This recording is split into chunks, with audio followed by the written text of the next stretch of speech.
आदरणीय धम्मचारी सुचंद्र और ऋतुआइस, प्यार भरा जय भीम तथा धम्म भाई और बहनों, प्यार भरा जय भीम तथा नमो बुद्धाय।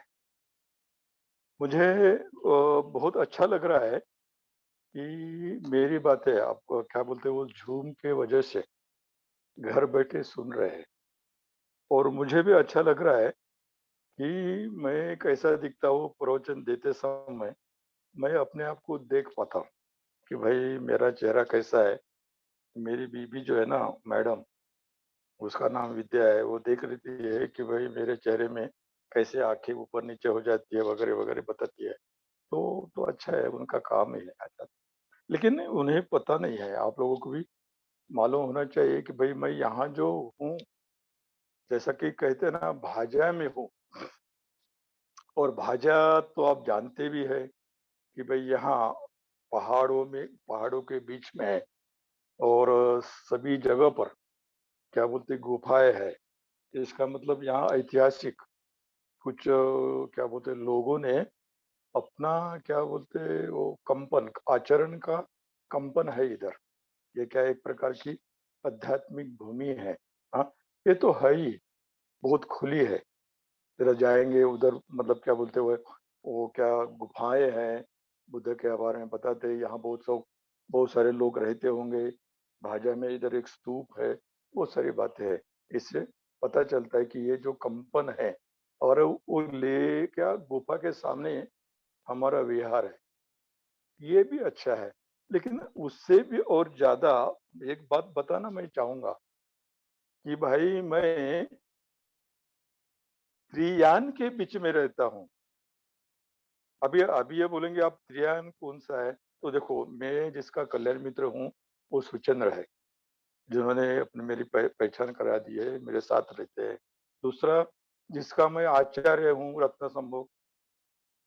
और तीसरा जो है वो गुहे चित्त है, जिसका मैं उपाध्याय हूँ। ये तीनों ये क्या है, त्रियान के प्रतीक है। जब भी मुझे कुछ लगता है, मुझे कुछ पता नहीं ना, ऐसा कि मुझे भाई ना मुझे कोई भाषा का अच्छा ज्ञान है, ना मराठी ज्यादा समझती है, ना हिंदी। तो हिंदी तो बॉम्बे की हिंदी है ना। वो तो कभी मैं पढ़ा ही नहीं हूँ। बोली भाषा है, इसलिए कुछ बातें आती है। और अभी मैं आपसे हिंदी में बात कर रहा हूँ, मतलब मुझे वो भी आता नहीं। अंग्रेजी तो क्या है, नौकरी में था इसलिए अंग्रेजी पढ़ना पड़ता था, और कॉलेज में इंग्लिश मीडियम था इसलिए उसका भी ज्ञान ज्यादा नहीं है। लेकिन फिर भी इन लोगों से मैं पूछता हूँ भाई इसका क्या अर्थ होता है, उसका क्या अर्थ होता है, जो बताते हैं ना। अभी ये सुचंद्र बाजू में बैठा है ना मेरे, तो उन्होंने क्या बोलते हैं सर्व बुद्धिज्म कई बार पढ़ा है। तो मैं उसको पूछते रहता हूँ। अभी रत्न संभव जो है ना, यहाँ ही रहते हैं वो। तो वो क्या बोलते हैं, एक प्रकार के वो सभी के लिए एक जैसे आदमी, सभी को मदद करते हैं। गुरु चित्त जो है, उसको अगर मैं पूछा भाई इसका क्या अर्थ है, तो वो सब बातें बताते रहे। गुही आदमी है ना वो, अंतर्मुख आदमी है, गुप्त है वो सब। तो क्या है, मेरा एक अच्छा लाभ है भाई, मेरे रहने से मुझे सब कुछ पता चलता है। तो मुझे क्या लगता है कि ये प्रस्तावना काफी है आज के लिए। और दूसरी बात है कि आपको ये भी पता है कि भाई बुद्ध सम्यक समुद्र कैसे बने हैं। उन्होंने ये बताने का प्रयास किया है कि मुझे मेरा कोई ही निर्माण करता नहीं है, मैं खुद इस दुनिया में आया हूँ। जो चीज परिवर्तनशील है उसको पक्का समझने के कारण उसको अभी मर्यादित ऐसा भी समझ सकते हैं, और उसको अलग, मैं दूसरे से अलग हूँ ऐसा भी समझ सकते हैं। इसलिए मैं इस संसार में आया हूँ। और मेरे माता पिता ने भी इसी कारण वातावरण निर्माण किया मेरे लिए। इसलिए मुझे जाने में, उनके क्या बोलते हैं गर्भाशय में प्रवेश करने में या अन्नकोश में जाने में कोई दिक्कत नहीं हुई। लेकिन मैं आया मेरे ही कारण, क्या मैं खुद अपने क्या बोलते हो अज्ञान के वश इस दुनिया में आया हूँ। और आपको पता है कि सिद्धार्थ ने अपने जीवन में पूरी तरह से प्रयास करके इस सनातन धर्म को खोज निकाला है। सनातन धर्म का मतलब होता है, ये पहले से मौजूद था। अनेक बुद्धों ने उसका क्या बोलते साक्षात्कार किया था।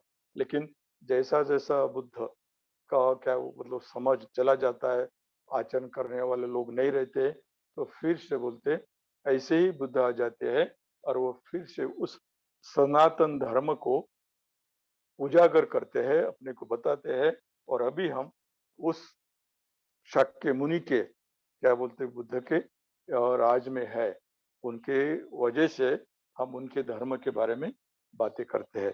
आपको पता है कि क्या बोलते वो बुद्ध गया में उन्होंने 7 हफ्ते तक जगह-जगह पर जाके इस धर्म का, इस आनंद का अनुभव लिया है। और इतना अनुभव लिया है कि बहुत खुश थे वो। लेकिन उनको लगा कि ये बहुत ही सूक्ष्म है। जो चीज़ मैंने खोज निकाली है, जो पहले था, वो रास्ता बंद हो गया था, उसको मैंने खोज निकाला है, उसका सब कचरा निकाल डाला है, खुला कर दिया है। लेकिन मुझे लगता है, ये लोगों को समझ में नहीं आएगा। जो लोग क्या आत्मवाद से क्या बोलते कार्य कर रहे हैं, जो लोग उच्छेदवाद में पड़े हुए हैं, उनको ये चीज़ समझ में शायद नहीं आएगी। इसलिए उनको लगा कि मुझे नहीं बताना है इसको। इसलिए बताते हैं कि भाई बुद्ध निष्क्रियता की तरफ झुक गए। ऐसा बताते कि भाई आपको तो पता है बाबा साहब का बुद्ध धम्म को आपने पढ़ा है और उसमें बताया है कि वहाँ जो बोलते ब्रह्म सपति ब्रह्मलोक में बैठे थे, उनको ऐसा लगा कि दुनिया जो है ना, वो डूब जाएगी अगर सम्यक संबुद्ध अपने अनुभव का प्रचार नहीं करेंगे। इसलिए बोलते वो खुद आ गए, है ना? खुद आ गए, उनको प्रदक्षिणा की, नमस्कार किया और बताते हैं कि आप कैसे बता सकते हैं आप कि आप सम्यक संबुद्ध होने के बाद में आप अपने धर्म को प्रचार नहीं करेंगे तो दुनिया का क्या होगा? हाँ? तो मतलब क्या बोलते हैं ना सम्यक संबुद्ध को बहुत समझ में आ गया। उन्होंने देखा कि मानव जाति जो है एक कमल कुंज जैसी है। क्या बोलते कीचड़ से कमल बाहर आता है, लेकिन कुछ कमल पानी के अंदर में कीचड़ के ऊपर आ रहे हैं, कुछ कमल पानी के ऊपर आ गए हैं। तो बहुत उनको लगा कि कुछ लोगों को ये जो सूक्ष्मता पूर्ण जो धर्म है, नहीं उनको समझ में आ जाएगा। इसलिए उन्होंने बता दिया ब्रह्मसापति को, हे मानव श्रेष्ठ, मैं इसका प्रचार करूंगा। बड़ी बड़ी बात है, बहुत महत्व की बात है। और उसके कारण ऐसे बताते हैं कि ब्रह्म सौपति सबको बताते रहे कि अरे रुको अभी सुनो, जो मुक्ति का मार्ग खुलने वाला है, जो अमृत जैसा मार्ग आपके सामने खुला होने वाला है, वो लोगों को बताते रहे। क्या है? बड़ी अच्छी बात है। तो क्या है? ऐसा बताते हैं कि भाई उस रियल धर्म बहुत सूक्ष्म होने के बावजूद भी वो बताते हैं कि हाँ, इसका आचरण किया जा सकता है। और इसीलिए अगर आप देखते हैं, मैंने पिछले प्रवचन बताया था कि भाई अपने मन को विचार आता है, कोई तो भी बहुत सारे विचार में से एक विचार आता है चाय पीने का और उसकी इच्छा होती है। और इच्छा होने के बाद में क्या होता है, आप संकल्प करते हैं। तो ऐसा मैंने बताने का प्रयास किया था कि भाई वही ठोस मई की निर्मित हो जाती है और उसी में शक्ति होती है। किसमें? संकल्प में। जो आप निर्णय लेते हैं उसमें उसमें शक्ति होती है। और वो शक्ति आपको क्या करती है, आगे चाय बनाने के लिए प्रेरित करती है और बाद में चाय पीने के लिए भी प्रेरित करते हैं। और आपको बात तो मालूम है ही कि फिर चाय के कितने सारे प्रकार आ गए हैं और बहुत सारे शो की निर्मित भी हो गई, ये आप सभी जानते हैं। बंदे बताने का प्रयास करते हैं कि भाई ये जो धम्म मार्ग है, उच्च उत्क्रांति का मार्ग है ना? और ये जो कनिष्ठ उत्क्रांति है, वो क्या बोलते हैं, अमीबा से हो गई बोलते हैं शुरुआत। अमीबा एक पेशी का प्राणी है और उसको बढ़ते-बढ़ते वो बदलते-बदलते वो आदमी तक उसका शरीर बन गया है।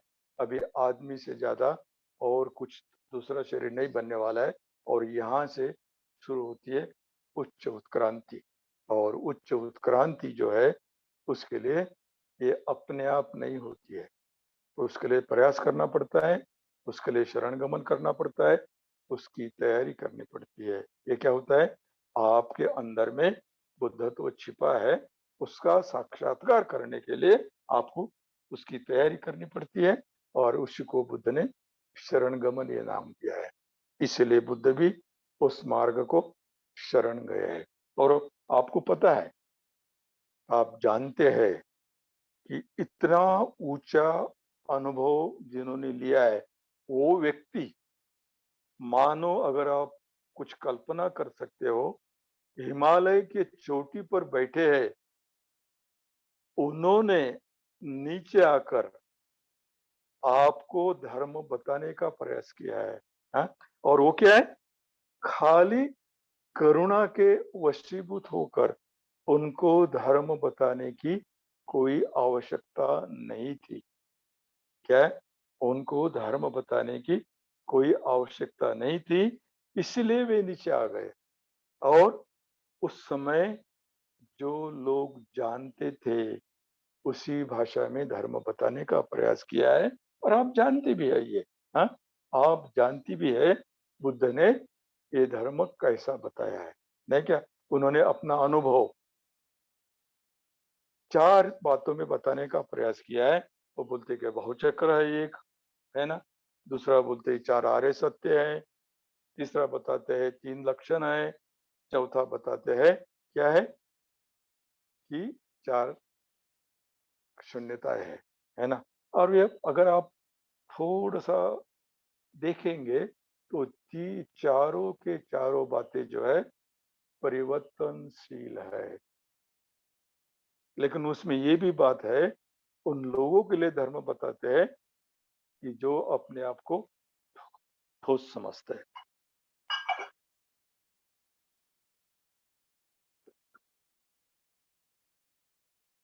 तो इसीलिए बोलते हैं कि भाई आपको ये मतलब बताना पड़ेगा, चारों चीजें परिवर्तनशील है। और उन्होंने ये भी बताया, आप भी जानते हैं, सब पापस कर्ण कुशलस उपसंपदा, ये भी आप जानते हैं, नहीं?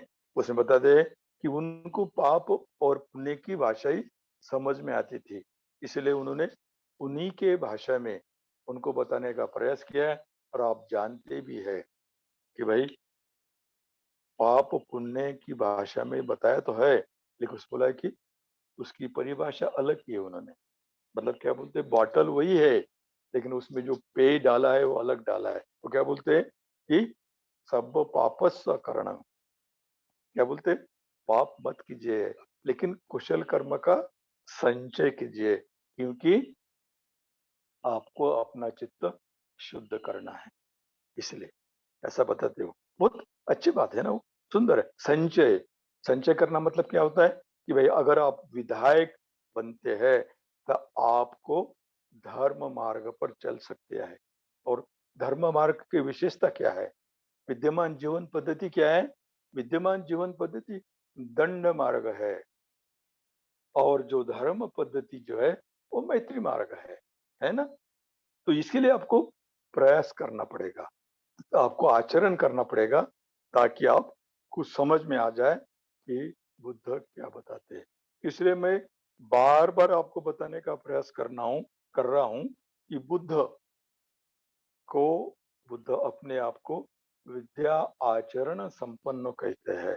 इसका मतलब क्या है, ये जोड़ी की बात करते हैं कि भाई विद्या और उसका आचरण, अगर विद्या को समझ में आ गए बराबर सही ढंग से, तो उसका आचरण भी आप सही समझ में आ जाएगा। अगर बुद्ध आपको समझ में आ गए हैं तो आप उसका आचरण भी अच्छी तरह से कर सकते हैं। इसीलिए कोई भी व्यक्ति जन्मतः बुद्धिस्ट नहीं होता है, उसके लिए शरण गमन करना पड़ता है, उसके लिए संकल्प करना पड़ता है। इसलिए आचरण करने के लिए ये मत करो, ये करो, ऐसा बताते हैं, नहीं क्या? तो ये बड़ी महत्व की बात है, इसको समझ लेना हमें आवश्यक है। और वो कठिन क्यों लगता है? कभी-कभी मैं देखता हूँ ना, अपने जीवन से, अनुभव से देखता हूँ ना, मुझे कठिन क्यों लगता है वो? मैं क्या समझता हूँ, एकदम बुद्धत्व की बात समझता हूँ। एकदम हिमालय की चोटी पर जाने की बात का समझता हूँ। इसलिए मुझे वो कठिन लगता है ना? दूसरी बात और भी मुझे समझ में आ गया है कि भई मैं बाहर देखता हूँ बुद्धत्व को, है ना? मैं बोलता कि उसने ऐसा क्यों किया? ये देखने का प्रयास करता हूँ, इसलिए भी मुझे कठिन लगता है वो। वो क्या बोलते हैं ना कि वैसा कि भई आप तो एक सब उदाहरण को जानते ही हैं। मान लीजिए माचिस की जलती तिल्ली अगर पेट्रोल की टंकी में डाल दी, तो पता है क्या होता है? एकदम स्फोट हो जाएगा। सभी लोग उस जलती माचिस के तिल्ली को दोष देते हैं। अरे तू गधा है क्या? तुझे समझता नहीं क्या? हाँ? इतना ही समझता नहीं कि तूने ये पेट्रोल की टाँकी में डाला है, तो जल जाएगा। लेकिन वो मुस्कुराते हुए कहता है, जलती जिसकी तिल्ली है, जिसके हाथ में जलती तिल्ली है, वो मुस्कुराते कहता है, भाइयों या सज्जनों, अगर मैं यही जलती तिल्ली पानी में डाल देता हूँ ना, तो बुझ जाता है, बुझ जाती है। तो क्या बताना चाहते हैं वो कि भाई आपको ये समझ में आ जाना चाहिए कि आप अपने साथ पेट्रोल की टंकी लेके घूमते हो, उसको कम करो। मुझे लगता है ये बड़ी महत्व की बात है। बहुत बार लोगों को समझता नहीं है कि भाई ये स्पर्श से क्या होता है ना? एक बार ऐसा ही बोलते, एक बार ऐसे ही मतलब कुछ मतलब दोनों मतलब जो चर्चा कर रहे थे ना, चर्चा कर रहे थे क्या? दोनों लोग चर्चा कर रहे थे। कौन? ये खंजर और तलवार चर्चा कर रहे थे कि भाई किसका घाव ज्यादा गहरा है, किसका घाव ज्यादा गहरा है। और बाजू में शब्द मुस्कुरा रहा था। क्या? शब्द बाजू में मुस्कुरा रहा था। ये दोनों अंधे को कैसा समझाऊं मैं कि भाई तुम्हारे घाव से शब्दों के घाव ज्यादा गहरे होते हैं। हँसता है वो, हँसता है वो। और ये तो मालूम है आपको, ये बहुत ही गहरे होते हैं। क्यों गहरे होते हैं कि जिसने ये शब्द कहा है, उसको हम बार-बार उसने ऐसा क्यों कहा? उसने ऐसा क्यों कहा? क्या होता है, जो जख्म भरने आ जाती है, तो उसकी जो ऊपर की खपली निकाल देते हैं, जिसके कारण फिर से खून बहने लगता है, इसलिए जख्म बार-बार गहरी होती है। ये समझना बहुत महत्व का है। बहुत बार लोगों को ये चीज़ें समझ में नहीं आती है कि भाई क्या चीज़ है ये, है ना? और बुद्ध ने ये भी बताया है, बुद्ध को बारे में लोग बताते हैं ना कि भाई बुद्ध मतलब सम्यक सबुद्ध या बोधिसत्व होने के बाद भी उन्होंने अपने पूरे जीवन में ऐसा प्रयास किया कि अपने अनुभूति से इस मार्ग को खोज लिया। ये कोई चमत्कारी की बात नहीं है। उन्होंने प्रयास किए, उन्होंने तपस्या की है, ध्यान किया है और उनको अनुभव आया है कि इसी के कारण मैं दुखी हूँ। लेकिन क्या होता है, हमें ये चीज़ें समझ में नहीं आती है। हमें चीज़ें बाहर उन्होंने ऐसा क्यों कहा?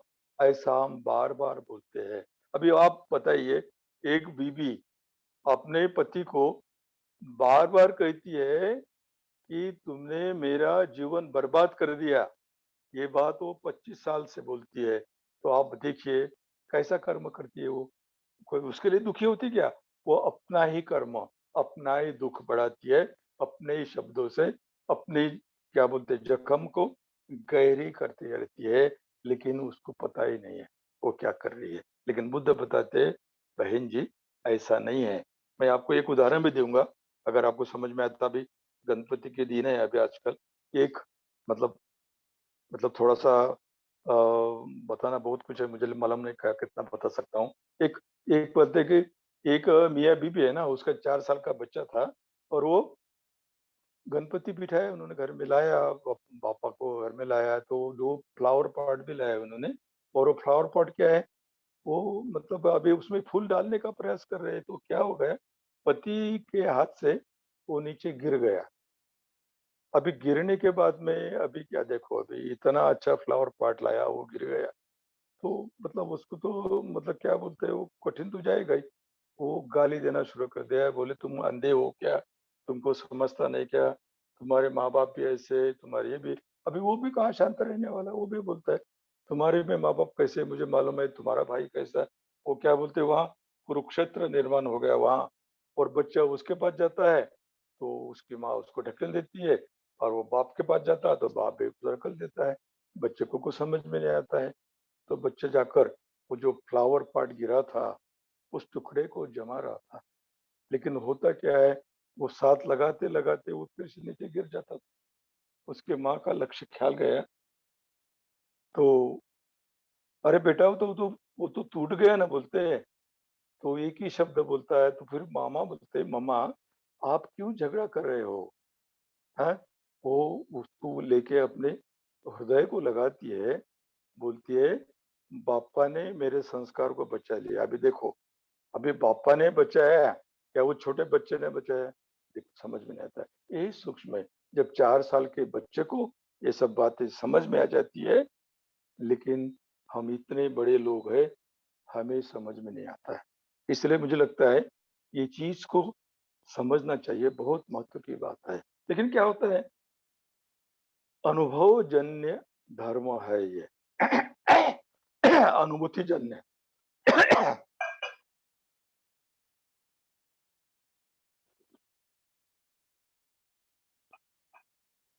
अभी अगर अगर आप देखेंगे, है ना, अगर आप देखेंगे भाई, क्या बोलते हो, चार आर्य सत्य को देखेंगे कि भाई उसमें बता दिया है कि कैसा है। बंते ने उसको अच्छी तरह से बताने का प्रयास किया है कि भाई दर्शन मार्ग जो है ना, दर्शन मार्ग ये क्या, पाथ ऑफ विजन एक ही अंग है बोलते हैं।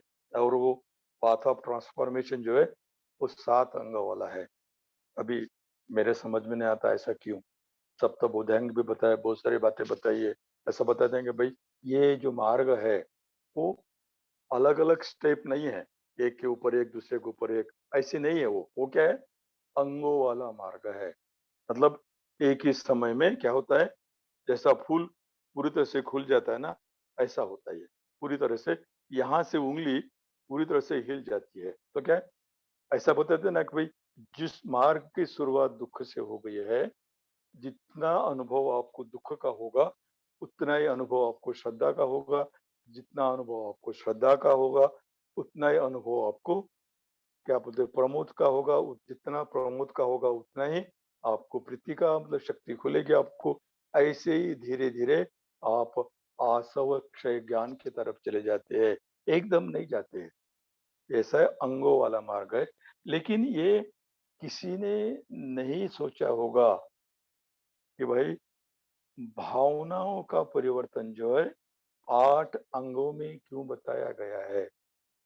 किसी ने भी ये नहीं सोचा होगा कि भावना की निर्मित कैसी होती है। अगर मैं आपको बता दूं कि भाई जो मैंने अभी एक गरोदर महिला को पूछा था कि क्या, मैंने पूछा था उनको, क्या आप अपने बच्चे से बातचीत करती हो, आपका बच्चा आपसे बात करता है?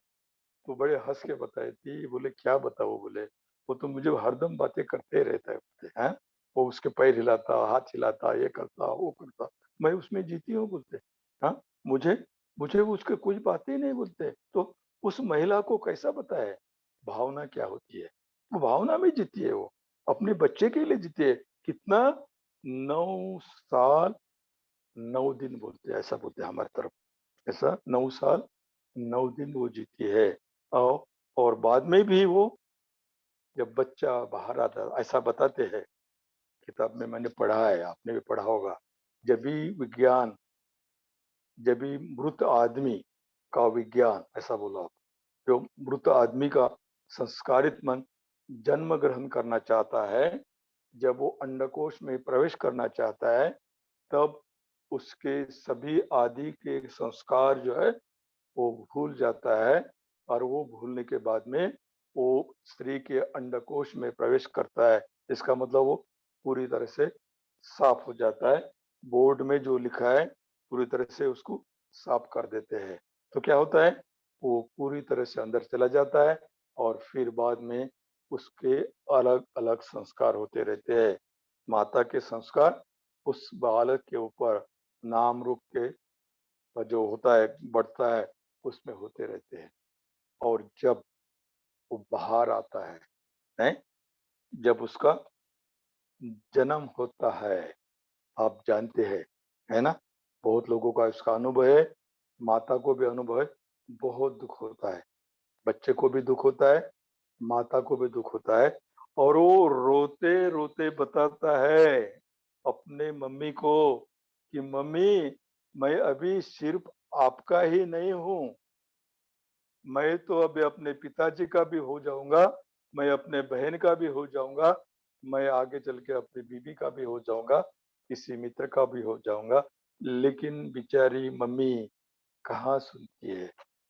वो तो बोलता है ये तो मेरा ही बच्चा है, वो तो मेरा ही है। अगर वो क्या बोलते हैं, वो बूढ़ा भी हो जाता है, उसके बच्चे भी हो जाता है, तो भी बेटा बोलते हैं, "अरे तूने पानी पिया क्या रे? तूने चाय लिया क्या रे?" अरे बोलता है, "मम्मी अभी मैं रिटायर हो गया ना, मैं अभी निवृत्त हो।" "अरे तू हो, कुछ भी हो, लेकिन तू तो मेरा बेटा ही है ना।"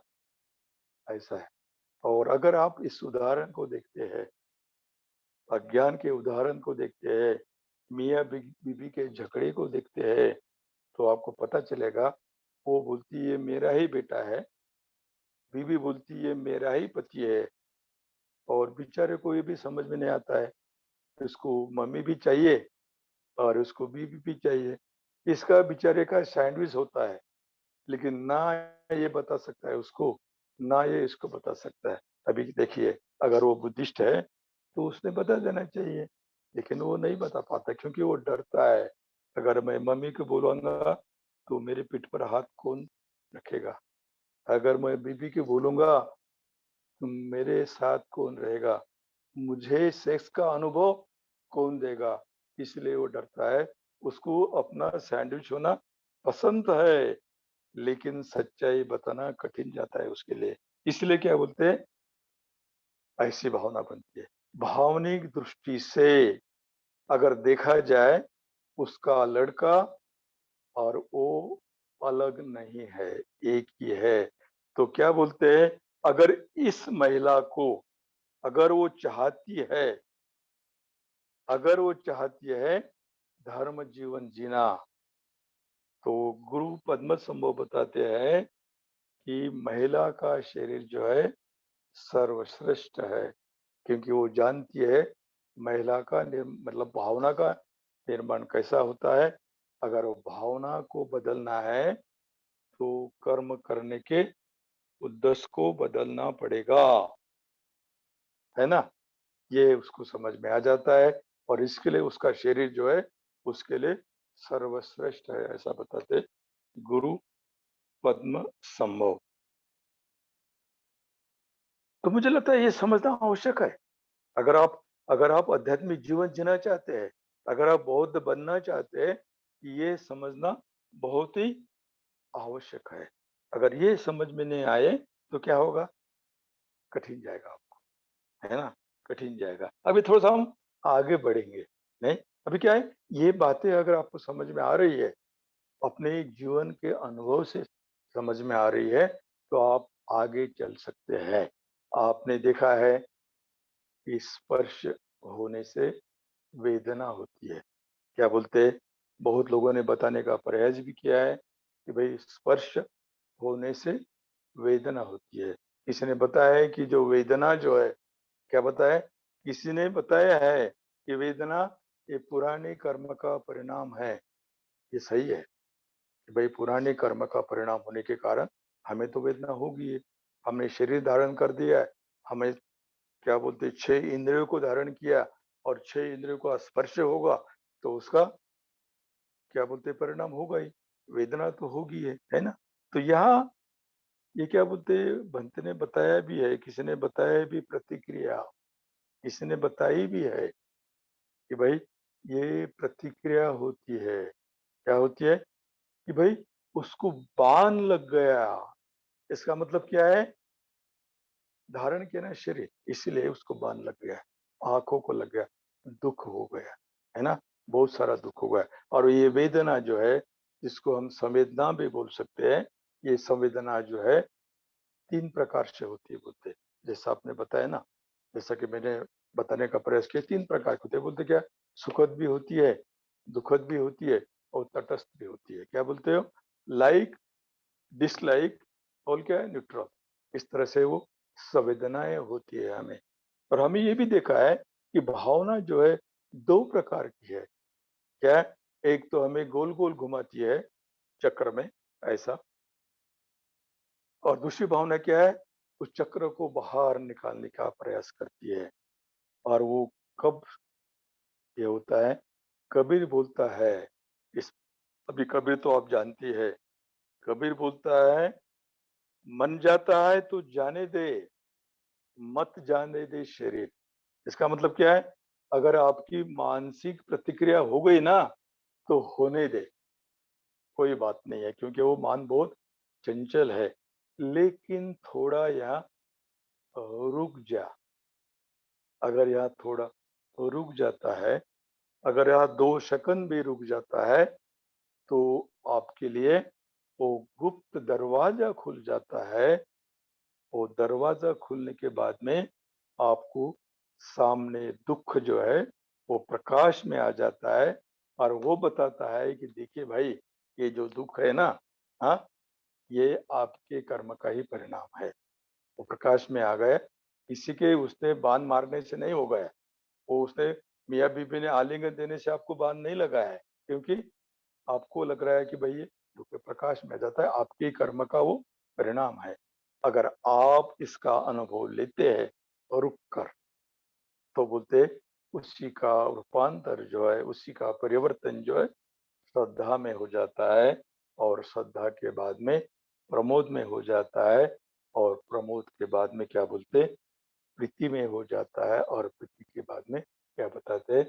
प्रशुद्धि में होता है।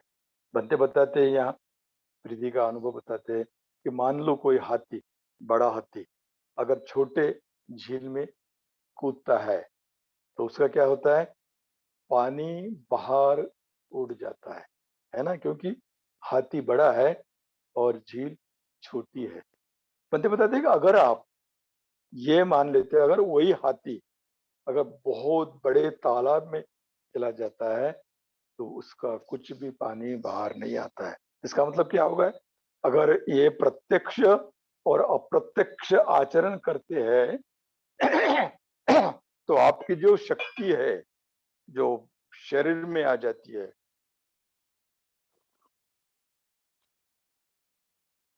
आपके जो ध्यान के अनुभव है, नहीं? जो बोलते हैं ना ध्यान के अनुभव है, जो क्या होते हैं? बाहर आ जाते हैं, नहीं क्या? शरीर में आ जाते हैं, बताते ना बनते। अगर आपने बाधाओं को बाजू में कर दिया है, तो क्या होता है? आप रोग ध्यान की अवस्था में जा सकते हैं। और बताते हैं कि भाई आपको पता है, अगर आप पढ़ेंगे, ध्यान सही मायने में क्या है, उनमें बताने का प्रयास किया है कि 4 रूप ध्यान की अवस्था कैसी है ना? पहला बोलते हैं कि भाई एक रूपता, ऐसा बताते हैं, वो रूपक बताते हैं। बोलते साबुन का पाउडर और पानी अगर मिलाते रहते हैं, तो क्या होता है? उसका संपृक्त द्रावण होता है। बोलते ना पानी बचता है, ना क्या बोलते हैं? ना कुछ पाउडर बचता है। तो क्या होता है? मतलब शरीर और मन का ऐसा मिलन हो जाता है, ऐसे एक रूप हो जाते हैं कि वो दोनों आप जो चाहते हैं, वो करने के लिए तैयार हो जाते हैं। और ऐसा होने के बाद में क्या बोलते हैं? और इसमें ये भी बताते हैं, ये जो मन की अवस्था है ना, उसमें क्या होता है बोलते हैं? वितर्क और विचार, प्रीति, सुख और चित्त से एकाग्र रखना, ऐसा बताते हैं वो। क्या बताते हैं? यहाँ क्या होता है बोलते हैं? ऐसा होता है कि भाई वहाँ ऐसी चीज़ जो बातें हैं ना, वहाँ उसके लिए उपलब्ध होती है। तो मुझे लगता है ये चीज़ें जो है ना, बहुत महत्व है। तर्क, विचार, प्रीति, सुख और चित्त से एकाग्रता। और दूसरे ध्यान में अगर जाते हैं ना, तो क्या बोलते हैं? दूसरे ध्यान में अगर जाते हैं, तो ये प्रेरणा की अवस्था होती है। मानो आपके अंदर से बह झरना बह रहा है, अंदर से वो शक्ति खुल रही है, ऐसा होता है। उसको प्रीति बोलते हैं ना क्या? ये इंस्पिरेशन है बोलते हैं। ये कहाँ से आती है बोलते हैं? जैसा कि माने ऐसा ही होता है ये। ये उसका रूप पता है। अगर तीसरी अवस्था बोलते हैं कि वो क्या होती है, तीसरी अवस्था में क्या होता है, वो बोलते हैं कि ये तो तीसरा तीसरा ध्यान है, उसको उन्होंने नाम दिया है कि परमिएशन बोलते हैं। मान लीजिए भाई एक स्पंज है ना, स्पंज पानी में डालते हैं तो उसके अंदर भी पानी होता है और बाहर भी पानी होता है। और चौथा ध्यान बताते हैं कि मानो गर्मी के दिन अगर आप मतलब नहाते हैं और बाद में अगर वो चादर ओढ़ते सफेद, तो क्या होता है, उसको रेडिएशन बोलता है, परावर्तित अवस्था बोलती है कि ये किसी को ये इसका प्रभाव दूसरे पर होता है लेकिन उसके ऊपर कुछ नहीं होता है ना। तो क्या होता है, ये ध्यान की अवस्था और भी चार दो ध्यान की अवस्था है, वो आप पढ़ के आपको जानकारी मिल सकती है आपको। और ये आपको बताने की आवश्यकता नहीं कि आप बहुत पढ़े लिखे, बहुत सारी चीजें उपलब्ध है अपने अपने लिए। तो मुझे क्या लगता है, ये हम जो आगे चलना चाहिए कि भाई ये प्रशब्दी जो है इसका अनुभव कैसा है। अब बता दी भी दिया है कि भाई दोनों पद्धति का मार्ग है, प्रत्यक्ष और अप्रत्यक्ष, है ना। अभी उनमें क्या बताया है कि मुझे सुचंद्र ने बताया है कि बोलते क्या बोलते हैं कि भाई मान लीजिए ये जो ये जो वर्तुल है ना, उसमें से आधा जो है ना वो है बोलते सुअर, अज्ञान है बोलते हो, पक्का दृष्टिकोण। और उसके आधे में दो है, क्या है, एक तो एक तो सांप है जिसको बोलते हैं हम क्या, द्वेष बोलते हैं। और दूसरा जो है उसको क्या बोलते हैं, लोभ बोलो आप, तृष्णा बोलो आप। आधे में दो है, लेकिन क्या है, लेकिन ऊपर जो है वो नहीं देखा हमने। अगर उसको देख लेते हैं तो जागृति हमें हमारे पास उतनी है, ज्यादा है हमारे पास जागृति। अगर उसका अनुभव लेते हैं तो क्या होता है, वही प्रशब्दी की आवश्यक अवस्था है। आपका कोई व्यक्ति अगर क्या बोलते हैं एक्सीडेंट में मर गया तो आपको बहुत दुख होता है, लेकिन रेलवे एक्सीडेंट में या एरोप्लेन के एक्सीडेंट में कितने सारे लोग मर जाते हैं। बंबई में एक ब्रिज गिरने से कितने सारे लोग मर गए, लेकिन आपको कभी दुख नहीं हुआ है, उतना दुख नहीं हुआ है। क्यों, क्या है, ये जो अवस्था है उसका अनुभव लेने की बात करते हैं। मुझे कोई लोग बताते हैं कि भाई आपसे मैं कैसी बात करूं, कहाँ से बात करूं। मैंने बोला भाई आप जहाँ है वहां से बात करो ना, उसमें क्या कठिन है।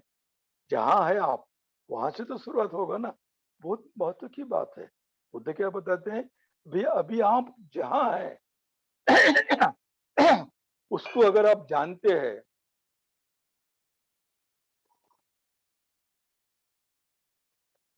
वैसे शुरुआत करो ना। लेकिन सवाल यह है कि हमें मालूम नहीं, हम डर जाते हैं, अपने आप को डर जाते हैं, है ना। अभी बताओ, अभी आपको बताना पड़ेगा कि भाई ये जो प्रशब्द है, अभी मैं बताता हूँ आपको। मैंने मैंने ऐसा एक प्रवचन दिया था। मैंने बोला था कि भाई देखो कैसा धर्म काया और संभोग काया और बोलते क्या बोलते निर्माण काय का निर्माण होता है। तो उनको लगा कि भाई ये बात का क्यों बताया।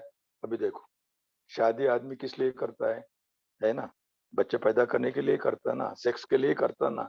तो वो बताने में क्या हर्ज है यार, डरते क्यों है आप। नहीं, लेकिन क्या है, वो भी क्या है, बार बार करते हैं नहीं ना, थोड़ा सा ही करते हैं। लेकिन फिर भी उसको बताने के लिए डरने की बात क्या है, उसको बुरा किसने बोला है, आपने तो बुरा बोला ना। इसलिए क्या है, ये बात है, इसलिए बोलते ना। वो क्या बोलते हैं, कबीर क्या बोलते हैं मालूम है, कबीर क्या बोलते हैं, हद पर जाए हर कोई, अनहद ना जाए कोई। हद पर जाए सब कोई, अनहद ना जाए कोई। हद और अनाहत के बीच रहा कबीरा सोए। इसका मतलब क्या है, अरे भाई कुशल अकुशल के चक्कर में क्यों पड़ते हो। कुशल अकुशल के बीच में जो बहुत सारा भंडार पड़ा है, सच्चाई पड़ी है, उसका अनुभव क्यों नहीं लेते हो, ऐसा कबीर बताते हैं। और हमें भी इसका ख्याल रखना पड़ेगा। वही ये प्रशब्द जो है आपकी मूलभूत मन की अवस्था है।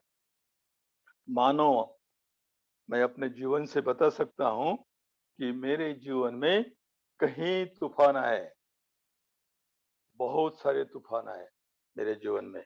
मैं देखता हूँ मेरे जीवन में जब से मैं आचरण करने का प्रयास करता हूँ, इतने सारे क्या बोलते सामाजिक प्रतिष्ठा को लेकर तूफान आए हैं, कितने सारे भावनिक तूफान आए हैं, कितने सारे सेक्सुअल जेलसी के तूफान आए हैं, लेकिन वो तूफान इसलिए मैंने सहन कर लिए क्योंकि अंदर जो समुंदर जैसा पड़ा था, नहीं? वो क्या बोलते हैं, अंदर जो समुंदर था, जो तो खाली, अरे तूफान तो ऊपर आते हैं, अंदर तो शांत ही है ना वो। आपका मन जो है, वो तो शांत ही है। हैं? बनते बताते हैं, क्या? बनते बताते हैं कि भाई अगर तूफान आता है ऊपर, तो उसका कैसा सहन करना चाहिए? लोग भी बताते हैं, क्या बताते हैं? लोग बताते हैं कि भाई जब भी आपको अंदर में कोई दुख का समय आ जाता है, जब आपके घर में कोई मर जाता है या कोई आपका पार्टनर चला जाता है, तो क्या बोलते हैं कि समय ही ऐसी दवा है उसको सहन करने की। लेकिन यहाँ कुछ बातें हमें समझ में नहीं आई है, समझना नहीं चाहते हैं, वो ऐसा क्यों बताते हैं? एक सवाल था, मिलिंद राजा तो आप जानती है। मिलिंद राजा पूछता है नागसेन को, आप नागसेन को भी जानते हैं, कितना मतलब क्या बोलते हैं, वो ज्ञानी आदमी था। वो पूछता है उसको, बोलते बनते नागसेन जी, जो जानबूझकर पाप करता है वो ज्यादा पापी है या जिसको मालूम नहीं है वो पाप करता है, उसमें ज्यादा पापी कौन है? पापी तो दोनों है, क्या है? पापी तो दोनों है।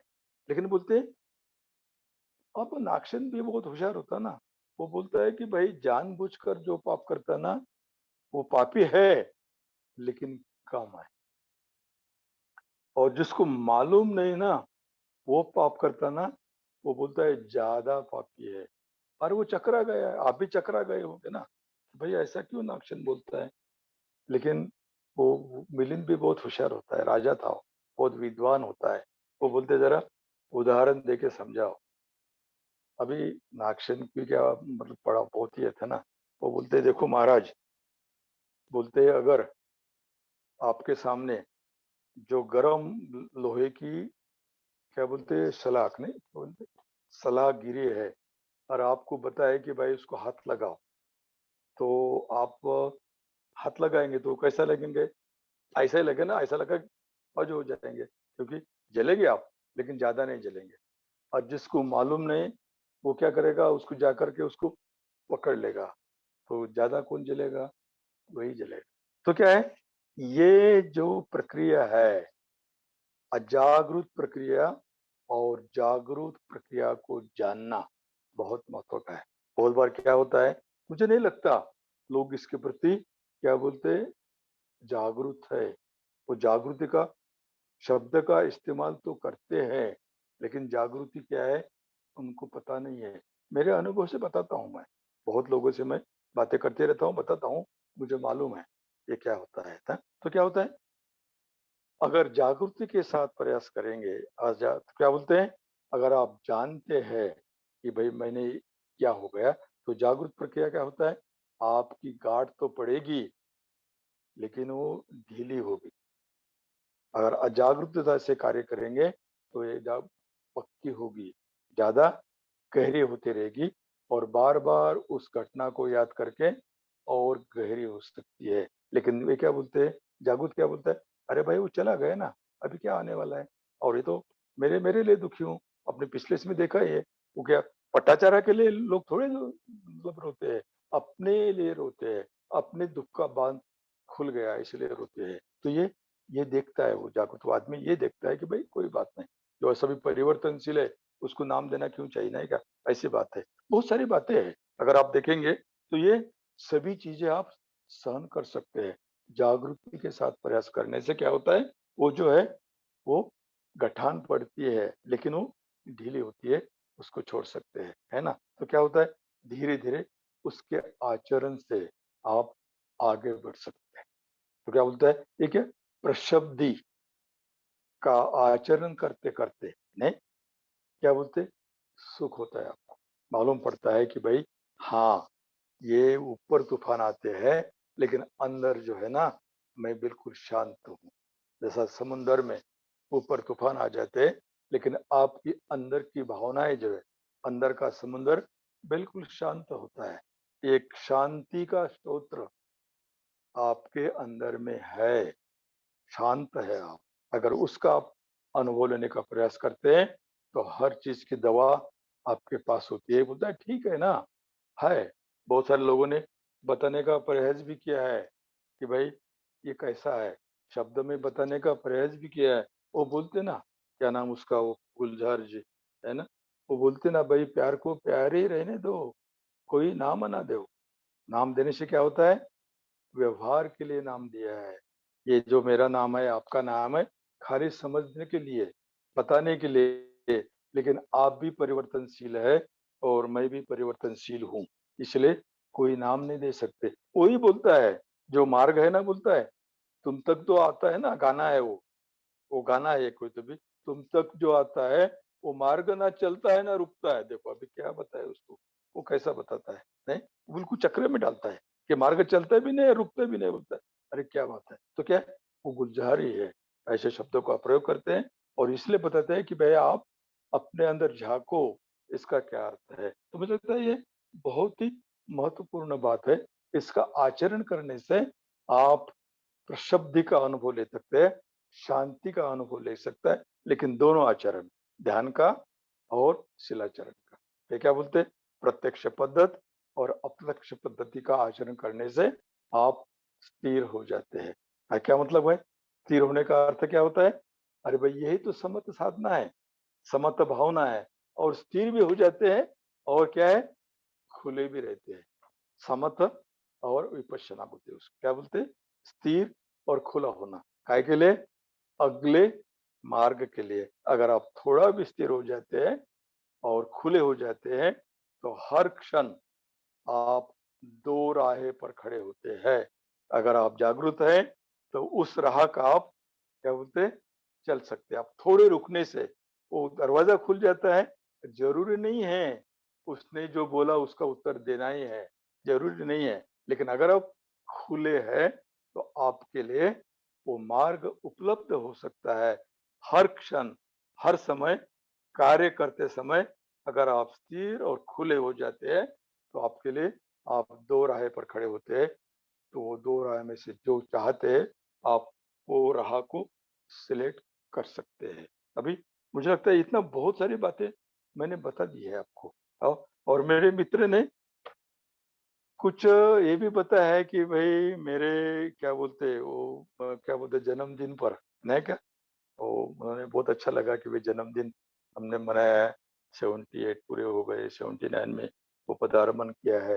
लेकिन उसके पहले से मैं और एक घटना बताकर मैं अपना जो प्रवचन है ना, वो संपन्न करने जा रहा हूँ। मुझे क्या लगता है, ये उसके पहले मेरी तबीयत ठीक नहीं थी, बंते जी के जन्मदिन पर। लेकिन मुझे तो जाना ही था ना, हम भाजा में उनका हर जन्मदिन मनाते हैं। तो उस समय बाहर के भी कुछ लोग आए हैं, जिनका जन्मदिन उस समय में था, वो भी लोग आए हैं। लेकिन उसमें एक और भी घटना मेरे सामने आ गई है कि जो जो है ना, अरुण वज्र और सुप्रिया की लड़की सुवज्र भी आई थी, जो कुशल की क्या है, नाती है। और पता नहीं वो आके मैं जब उधर से आ गया दरवाजे पर, उसने मेरा हाथ पकड़ के और उसका हाथ का मुझे जो स्पर्श हुआ ना, 5-6 साल की लड़की होंगी, बहुत अच्छा लगा मुझे। उसने उठा के मुझे मुझसे साथ धीरे-धीरे मुझे ले जाके मानो कि भई बड़े मेहमान आए, उनको ले जाके वहाँ बिठा दिया उसने। कहाँ? मतलब मेरा आसन जहाँ लगाया था वहाँ बिठा दिया। मुझे वो लगा अरे क्या बात है ये! बहुत अच्छा लगा मुझे। बहुत सुख का अनुभव भी हो गया, अच्छा भी लगा। और फिर बाद में जब मैं अर्पण करने गया, फूल लेके, अगरबत्ती लेके, तो मेरे साथ ही आई वो। मतलब बुद्ध के सामने अर्पण किया, बाबा साहब को अर्पण किया, फूल बंते को अर्पण किया, फिर बाहर आ गया मैं, उस स्तूप को कुछ चीज़ें अर्पण किए, बोधि वृक्ष को कुछ चीज़ें अर्पण किए, मेरे साथ ही थी। और मेरे साथ आते-आते उन्होंने क्या कर दिया, मुझे आसन पर बिठा दिया। मुझे अच्छा लगा। मैंने कहा अरे क्या बात है! कितना अच्छा आनंद है, कितना अच्छे मतलब क्या बोलते मुझे अनुभूति आ रही थी, बंते के क्या बोलते जन्मदिन पर। और बाद में क्या हो गया, 12 तारीख को मेरा जन्मदिन था। अभी जो उनकी जो मतलब क्या बोलते हैं ना उसके, क्या बोलते हैं नाना जी है ना कुशल, मैं उनका है ना मैं बहुत बहुत क्रिटिकल मित्र हूँ उनका। उनको बार-बार मैं उनको क्या बोलते हो, क्या बोलते हैं उसको, मतलब क्या बोलते हैं उसको, क्रिटिकल, मतलब उसको बार बार उसको ये करता है, ऐसा नहीं, ऐसा वैसा नहीं, ऐसा। लेकिन उन्होंने जब मेरे जन्मदिन पर मेरे बारे में बात करनी शुरू कर दिए, तो उनके आंख में पानी आ गया। अरे मतलब ये क्या बात है, मैं उसे तो मैं ज्यादा उसकी टीका टिप्पणी करते रहता हूँ उसके बारे में, लेकिन फिर भी ये मित्र मेरे बारे में जब बोलता है तो मेरे का कोई खून का रिश्ता भी नहीं है। हाँ, एक ब्रह्मचारी जरूर है, उनका मैं कल्याण मित्र जरूर हूँ, मित्र जरूर हूँ, लेकिन उनकी आंखों में पानी क्यों आना चाहिए? मैं सोचते रहा, ये बहुत बड़ी बात है।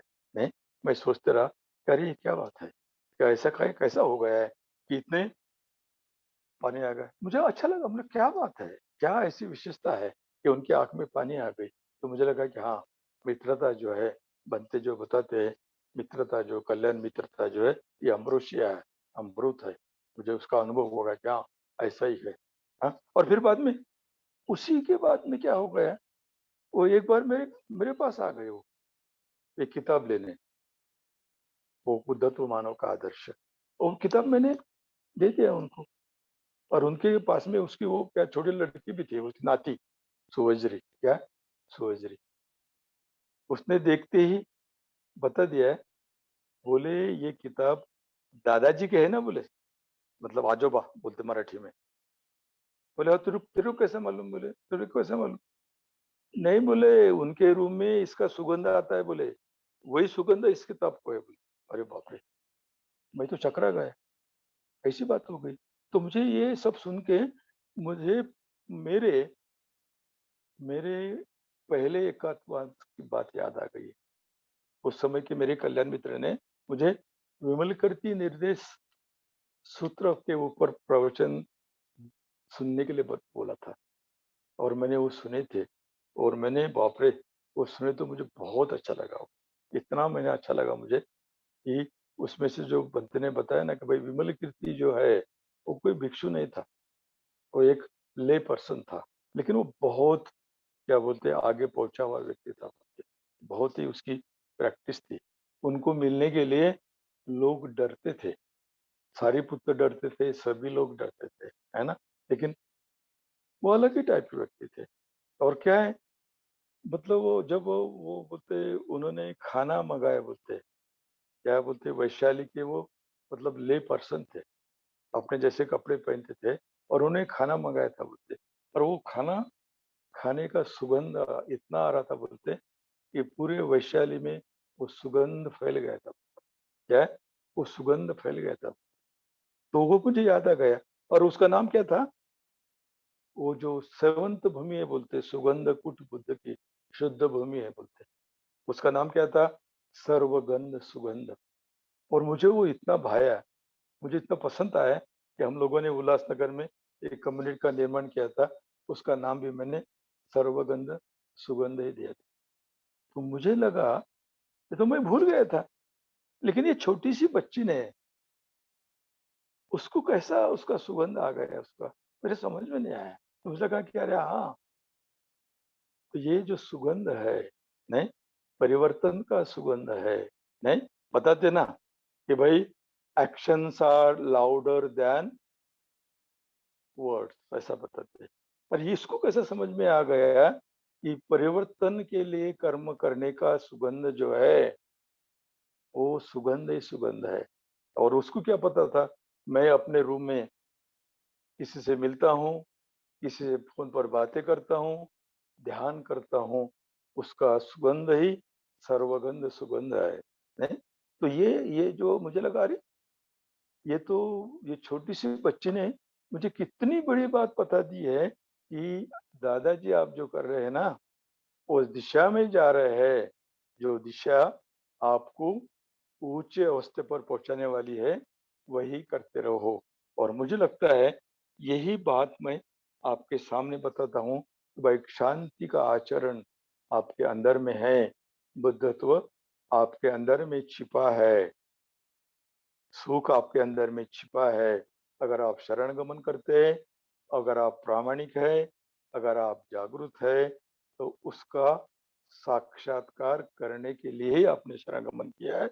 और वो अगर आप ख्याल में रखते हैं, तो मुझे नहीं लगता कि आप एक बार मुक्त हो जाएँगे, और अगर वो मुक्त हो जाएँगे, तो मुझे लगता है इस छोटे से प्रवचन में जो मैंने कुछ बातें बताने का प्रयास किया, अगर आप अपने मन में उसको धारण करते हैं, उसको प्रामाणिकता आचरण करने का प्रयास करते हैं, तो ये सभी चीज़ें आपके सामने उपलब्ध हो जाएँगी, और वो उपलब्ध हो जाएँगी, तो आपकी श्रद्धा जो है, वो क्या निष्ठा में परिवर्तन हो जाएगी, जैसे कि क्या बोलते हो, बाह्य की हो गई थी। धन्यवाद। आपने मुझे बड़े अच्छे तरह से सुना है, इसलिए मैं आपका बहुत आभारी हूँ। जय भीम, नमो बुद्धाय।